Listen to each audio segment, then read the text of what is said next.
Assalamualaikum warahmatullahi ta'ala wabarakatuh. Alhamdulillah Rabbil Alamin. Wassalatu wassalamu ala ashrafil anbiya wal mursalin wa ala alihi wa ashabi ajma'in. Faqala bishrah li sadri wa yassir li amri wa hlul 'uqdatam min lisani yafqahu qawli. Ashhadu an la ilaha illallah wa ashhadu anna Muhammadar Rasulullah. Allahumma salli ala sayyidina Muhammad wa ala ali sayyidina wa maulana Muhammad. Alhamdulillah, alhamdulillah, thumma alhamdulillah. Pertama dan selamanya marilah kita merafakkan kesyukuran kita kepada Allah Subhanahu Taala kerana dengan nikmat, dengan pemberian limpah kurnianya dapat kita meneruskan kehidupan hingga ke saat ini, dapat kita menghirup udara Allah Subhanahu Taala. Mudah-mudahan kita tergolong dalam golongan orang yang beriman. Selawat kata junjungan besar Nabi Muhammad sallallahu alaihi wasallam. Allahumma shalli ala sayyidina Muhammad wa ala ali sayyidina wa maulana Muhammad. Tuan-tuan dan puan muslimin muslimat, para pendengar yang Allah Subhanahu Wa Taala, beberapa hari saja lagi kita akan melangkah ke tahun baru, tahun 2021. Pastinya sepanjang tahun ini 2020, pastinya banyak perkara-perkara pahit, perkara-perkara manis, perkara-perkara yang ingin kita lupakan, perkara-perkara yang kita ingin kenangkan sepanjang tahun ini.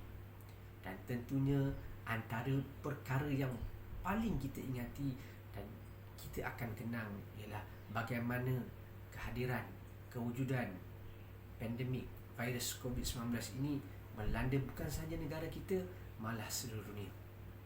Bagaimana kesan kehadiran pandemik ini yang ternyata memberi kesan yang cukup terasa kepada kita, kepada ekonomi, kepada pembelajaran, kepada pekerjaan dan juga hal lain. Bukan sahaja negara ini, malah di seluruh dunia.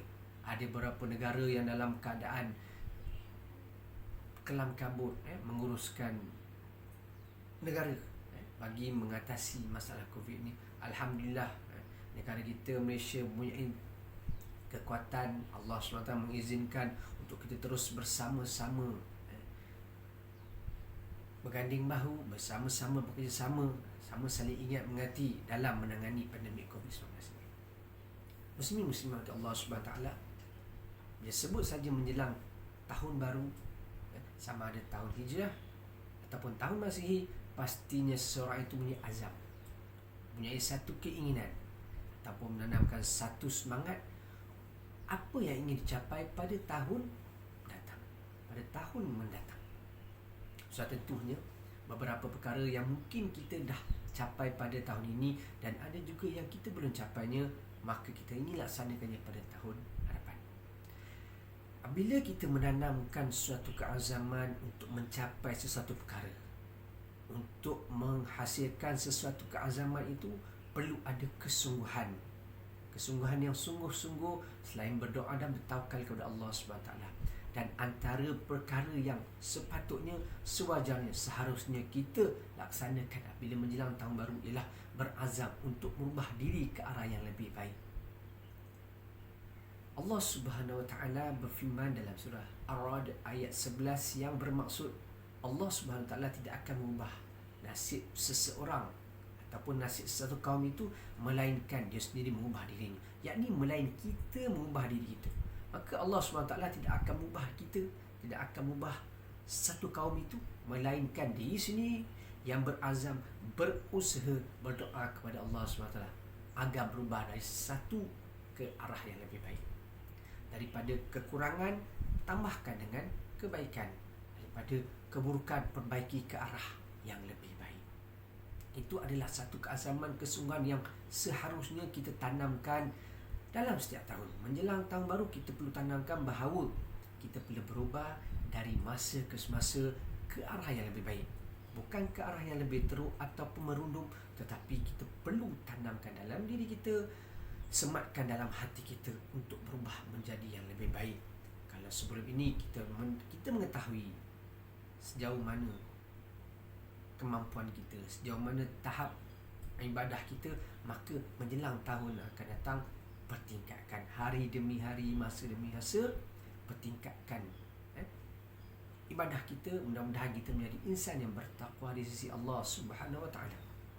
Itu penting bagi kita. Jangan kita berada dalam zona yang selesa, kita merasakan okey sudah cukup, kita macam ni, tak perlu kita nak berubah. Sedangkan perubahan itu penting dalam Islam. Islam mengalak kita berubah dari menjadi yang baik ke arah lebih baik. Apa yang kurang tu kita tambahkan. Apa yang dah sedia ada tu kita perbaiki supaya menjadi lebih baik. Itu yang paling penting dalam Islam.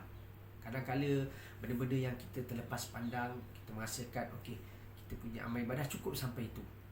Sedangkan Allah Subhanahu Wa Taala telah berikan kita pelbagai nikmat. Allah Subhanahu Wa Taala berikan kita sesuatu yang kadang-kala kita tak jangka, rezeki yang melimpah luah. Tapi adakah kita melipat gandakan amalan kita? Adakah kita melipat gandakan ataupun menambahkan rasa syukur kita kepada Allah Subhanahu Wa Taala? Itu yang kita perlu muhasabah, tepuk dada, tanya iman sejauh mana hubungan kita dengan Allah Subhanahu Wa Taala. Sejauh mana masa kita diluangkan untuk Allah Subhanahu Wa Taala, dan sejauh mana kita berserah kepada Allah Subhanahu Wa Taala. Ingat tuan-tuan puan-puan, hanya Allah Subhanahu Wa Taala sahaja yang mampu membantu kita. Hanya Allah Subhanahu Wa Taala sahaja tempat untuk kita memohon pertolongan, perlindungan dan segala hajat yang kita mahukan.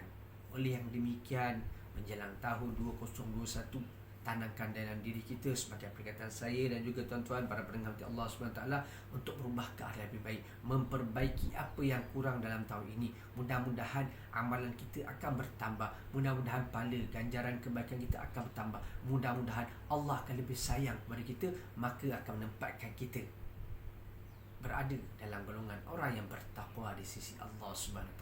Ingat, perjalanan kita menuju Allah SWT dalam dunia yang penuh cabaran ini, maka bersungguh-sungguh dan berserah kepada Allah SWT dalam kita menangani cabaran, dugaan dan juga segala apa rintangan yang berada di atas dunia ini.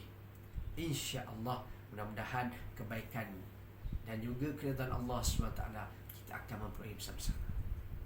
Semoga bermanfaat. Selamat tahun baru 2021. Assalamualaikum warahmatullahi wabarakatuh.